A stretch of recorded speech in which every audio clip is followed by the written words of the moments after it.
Como lo acaba de explicar su secretario general, representa ese esfuerzo que han hecho los trabajadores mexicanos, que lo hicieron hace mucho tiempo, por lograr una sindicalización libre y la contratación colectiva. Quizás para muchos trabajadores que tuvieron la fortuna de nacer con sindicato y contrato colectivo, no se lo han preguntado, pero no siempre los sindicatos existieron, ni los contratos colectivos. Los trabajadores tuvieron que organizarse de alguna manera para hacer posible los sindicatos y los contratos.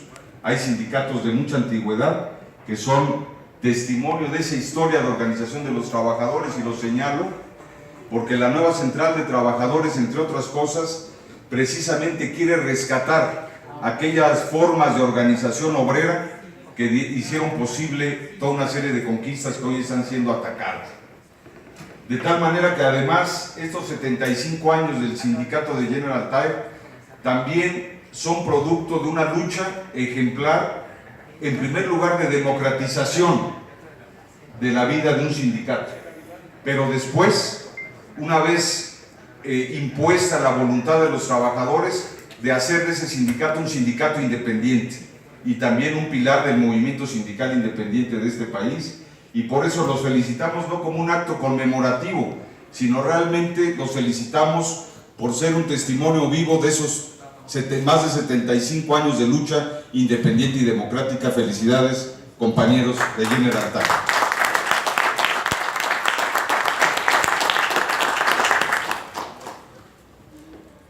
Y por supuesto, le agradecemos a todas las compañeras y compañeros de San Luis Potosí, además de haber hecho posible que estemos reunidos hoy aquí en este histórico Teatro de la Paz de San Luis Potosí, que es un escenario muy importante para este foro regional de la nueva Central de Trabajadores. Un foro que es parte de un proceso de discusión nacional hacia la realización del segundo Congreso Nacional de la nueva Central de Trabajadores. El compañero Juan Manuel, que nos está saludando aquí en representación de la Cooperativa Pascual. ¿En qué contexto se va a dar este segundo Congreso de la nueva Central? ¿Por qué la importancia del segundo Congreso de la nueva Central de Trabajadores, que se va a realizar del 27 al 29 de enero del año entrante? Bueno, en estos días en todo el país y quizás en todo el mundo se habla mucho de la victoria de Trump en Estados Unidos. Aunque algunos se preocuparon tanto, parecían que las elecciones eran acá, ¿no? Porque tomaron posiciones, sacaron fotos a nombre de Hillary Clinton y de quién sabe qué, ¿no? Como si las elecciones fueran acá, pero bueno. Hay una trascendencia ciertamente, y todo el mundo habla de qué va a pasar una vez que este señor llegó a la presidencia.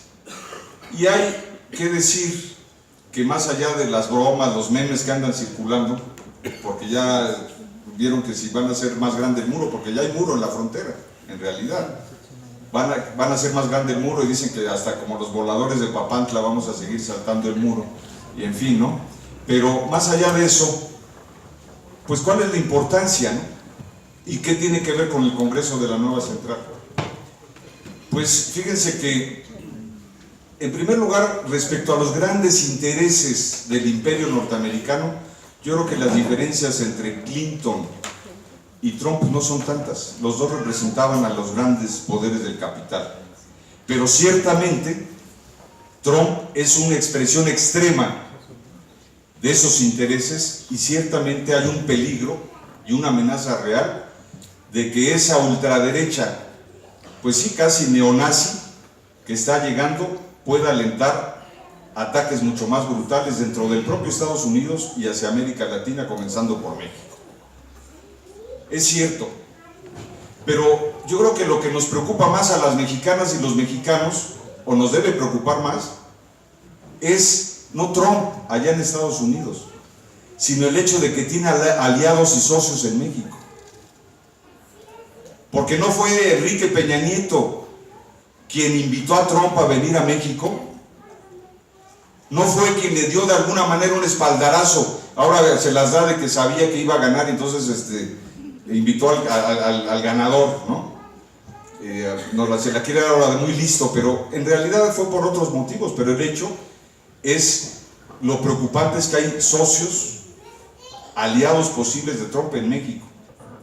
Y fíjense que, por ejemplo, en esta ciudad de San Luis Potosí, cuando la invasión yanqui en el siglo XIX, a mediados del siglo XIX, cuando se empezaron a dar las batallas en Texas, donde todavía Santana estaba encabezando, etc., esta ciudad fue muy importante para reabastecer y recibir a los soldados del ejército mexicano que estaban combatiendo allá en lo que todavía era México, en Texas, y después en la invasión. Pero pues todos sabemos quién terminó siendo Santana y qué fue lo que pasó. Y buena parte del triunfo del ejército yanqui en aquellos tiempos fue responsabilidad de Santana. Él fue quien impidió en realidad una resistencia y una defensa importante de nuestro territorio nacional contra la invasión norteamericana. Y hoy que Trump nos amenaza, que ese nuevo descarnado representante del poder norteamericano amenaza a nuestro país, lo que más nos debe preocupar es que tenemos otro Santana sentado en la silla de Palacio Nacional. Esta es en realidad la gran amenaza, este es en realidad el gran peligro que nos debe preocupar a los mexicanos. Porque además, fíjense otra ironía de la historia. Dicen que Trump ganó, entre otras cosas, porque se opone a los tratados de libre comercio. Y ciertamente mucha gente en Estados Unidos que ha sido afectada por los tratados de libre comercio, quizás votó por Trump ignorando todo lo demás y votó en contra de esa lógica de libre comercio. Pero ¿qué pasa cuando están diciendo que quizás hay que revisar el Tratado de Libre Comercio con Estados Unidos y Canadá? Cuando dicen, a lo mejor ya no hay acuerdo transpacífico, porque ustedes quizás saben también que está ahorita en este momento discutiéndose en el Senado mexicano la aprobación del acuerdo transpacífico, que es un acuerdo mayor y más amenazante que el propio TLC que firmamos con Estados Unidos y Canadá. Y en los próximos días el Senado mexicano quiere votar la ratificación de ese acuerdo transpacífico, de ese nuevo Tratado de Libre Comercio. Y están preocupadísimos porque dicen, ahora Trump a lo mejor ya no lo va a ratificar. Y está saliendo el gobierno mexicano y muchos otros a defender el TLC. Y nosotros los mexicanos y sobre todo los trabajadores sabemos lo que realmente ha significado el Tratado de Libre Comercio.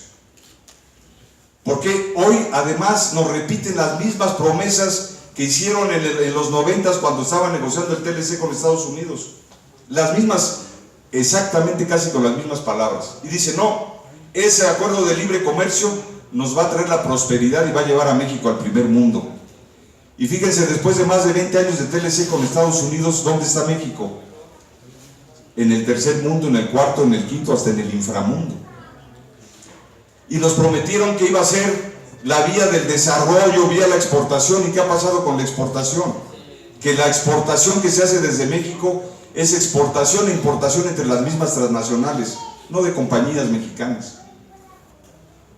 Porque México es cada vez menos una nación y cada vez más simplemente un territorio desde donde las transnacionales hacen y deshacen a su antojo. Y nos dijeron en aquel TLC, como nos lo dicen hoy con el acuerdo transpacífico, es que van a tener mejores salarios. Y la verdad es que después de 20 años de TLC, hemos perdido ya más del 75% de lo que fue el poder adquisitivo del salario. Y nos dijeron, van a tener más y mejores empleos. Y después de más de 20 años, hoy tenemos menos empleos, de peor calidad. El 60% de la población mexicana está en la economía informal y el 40% que está en la economía formal tiene empleos cada vez más precarios, sin seguridad social, sin prestaciones sociales, con peores salarios, con peores condiciones laborales, y están atacando además los contratos colectivos y los sindicatos. Y hoy viene un nuevo ataque a las pensiones porque privatizaron las pensiones y hoy estamos en el peligro de que van a llegar ya las primeras generaciones que van a recibir como pensión solo el 28% de lo que era su último salario. Y van por más. Entonces, ¿qué es lo que tenemos que defender? de ese Tratado de Libre Comercio del Transpacífico y demás, cuando deberíamos estar aprovechando para echar abajo ese modelo junto con todas las políticas neoliberales. Porque la población trabajadora en México, cada vez más somos testigos de que empeoran nuestras condiciones laborales y nos hacen más difícil defender los derechos conquistados en la contratación colectiva. Y algunos sindicatos se mantienen fuertes y algunas organizaciones han tenido éxito en defender sus contratos, pero que nadie se equivoque. No hay islas, no hay campanitas de cristal. Si no logramos detener esa ofensiva, los derechos de absolutamente todos los trabajadores están en riesgo. Y todos los sindicatos y contratos colectivos están en riesgo si no logramos parar esta nueva ola de ofensiva neoliberal. Pero ¿cuál es el problema en México? A veces dicen en el sur del continente, en otros lados, ¿y por qué los mexicanos no pelean? Pues sí peleamos, de muchas maneras. ¿Por qué no hacen una huelga general si los han atacado tanto? Pero ¿a quién hace la huelga general? Y aquí estamos en otro problema muy importante, porque el proyecto de la nueva Central de Trabajadores está hecho para tener un instrumento de defensa de nuestros derechos laborales, de nuestras conquistas alcanzadas, de los derechos adquiridos de los trabajadores, pero también por otra razón, resolver el gran problema de la desorganización de los trabajadores. Resulta que no más del 13% de los trabajadores tienen sindicatos. 13%. Y resulta que de ese porcentaje, la mayoría de los trabajadores están en sindicatos corporativos, charros y de protección patronal, es decir, sindicatos fantasmas, sindicatos simulados. Y solo muy pocos trabajadores están en sindicatos auténticos, buenos, malos o regulares. Y muy pocos en sindicatos independientes y democráticos. Entonces, las organizaciones que hoy estamos en la nueva Central de Trabajadores decimos, bueno, en medio de esta ofensiva brutal contra nuestros derechos, en medio de esa desorganización de los trabajadores, ¿no es lo elemental que debemos hacer que los sindicatos independientes que existen en el país se unan? ¿No es lo básico que las organizaciones democráticas se junten para enfrentar esta ofensiva? Que no sigan viviendo por separado. Pensamos que es lo elemental. Y no hay barreras suficientes, diferencias suficientes que justifiquen no estar juntos para defenderlos en una organización. Más allá de eso, la nueva Central de Trabajadores dice, hay que unir a las organizaciones independientes de los trabajadores, pero también a otras organizaciones populares, también a los trabajadores del campo, también a otras expresiones de la organización social como el movimiento cooperativo, a todas las formas de organización de la gente que vive de su trabajo en este país. Ese es el proyecto de la nueva Central de Trabajadores. Pero todavía queremos ir más allá. Y esa es una de las razones que hablan de lo que queremos en este segundo congreso ordinario que se va a realizar en enero.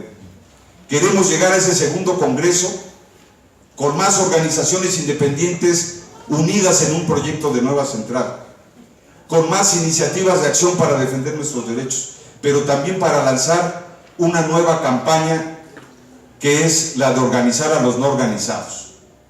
Porque pensamos que los no organizados, los que no tienen sindicato, son la absoluta mayoría de los trabajadores en este país. Y hay que ir a organizarlos. Y no podemos esperar a que esos trabajadores tengan sindicato reconocido por el gobierno. Tenemos que dar una alternativa de organización inmediata en un proyecto de unidad de los trabajadores. Y por eso es que en este segundo congreso vamos a discutir el lanzar una campaña para organizar a los no organizados, para ir por la afiliación individual. Todo trabajador que quiera organizarse tiene un lugar en la nueva Central de Trabajadores, para hacer la organización territorial. Todo trabajador, aunque no tenga sindicato, que se quiera unir a otros trabajadores en su zona industrial, a los de las fábricas vecinas, en su institución, puede crear un comité de la nueva Central de Trabajadores. ¿Por qué? Porque esas son las condiciones en las que nos ha dejado el neoliberalismo. Y hay que ir a organizar a los trabajadores ahí donde están y como están. Y ese es un reto mayúsculo, porque hay que ir a todo el país a organizar a la gran mayoría de nuestros hermanos y hermanas trabajadores para que tengan una alternativa de organización y de defensa. Ese es el proyecto de la nueva Central de Trabajadores. A veces hay quienes lo quieren reducir, es otra organización frente a otra organización. No es competencia con ninguna organización. Es la necesidad de construir una alternativa para el pueblo trabajador mexicano, para defendernos de los neoliberales, para defendernos de Trump, para defendernos de las transnacionales. Ese es el proyecto de la nueva Central. Los pequeños intereses, los intereses mezquinos, los que no ven más allá del gremialismo, los que no ven más allá de lo inmediato, pues no van a ver cuando les pase el aplanador encima. Y decimos, la nueva Central de Trabajadores tiene que ser una alternativa de unidad de la clase trabajadora. Y por eso es que vamos con estos retos hacia el segundo congreso, en enero. Y por eso es que estamos haciendo una discusión de a de veras. El segundo congreso de la nueva Central no es un congreso para simular que nos reunimos y a ver quién es electo. No, es un congreso realmente para discutir qué hacemos. Y por eso estamos haciendo un proceso de discusión abierta. Y estamos haciendo foros nacionales para debatir, y no solo entre nosotros los de la nueva Central, sino estamos invitando a todo el movimiento social, a los intelectuales, a los académicos, a todo el que quiera aportar a la reflexión y a la discusión del Congreso de la nueva Central. Y por eso estamos haciendo estos foros regionales, hoy en San Luis Potosí, el próximo sábado en Guadalajara, después en Oaxaca, luego en Baja California, también en Tepic, Nayarit, también en Puebla, en Cuernavaca. En muchas capitales del país se van a hacer foros regionales preparando el segundo congreso de la nueva Central de Trabajadores, porque nosotros sí nos tomamos, a diferencia de otras organizaciones cuyo nombre no quiero mencionar, sí nos tomamos en serio nuestras discusiones, nuestro congreso, y sí vamos a tratar de aprobar en ese congreso resoluciones que sean una alternativa de acción para la clase trabajadora mexicana. Y por eso estamos aquí, compañeras y compañeros, en este foro. Esa es la importancia de este foro, porque los retos y amenazas que tenemos enfrente los trabajadores son enormes y tenemos que organizarnos y prepararnos para enfrentarlos. Y por eso queremos invitar a todas las compañeras y compañeros que no se han sumado todavía al esfuerzo de la construcción de esta nueva central, que lo hagan. Las puertas están abiertas, el segundo congreso es el momento para hacerlo. Compañeras y compañeros, todos aquellos que se quieran sumar o aliarse a este esfuerzo organizativo de la nueva Central de Trabajadores serán bienvenidos. Por eso, compañeras y compañeros, agradecemos la oportunidad de hacer este foro regional aquí en San Luis Potosí, porque es un paso adelante en cambiar la correlación de fuerzas a favor de la clase trabajadora mexicana. Muchas gracias.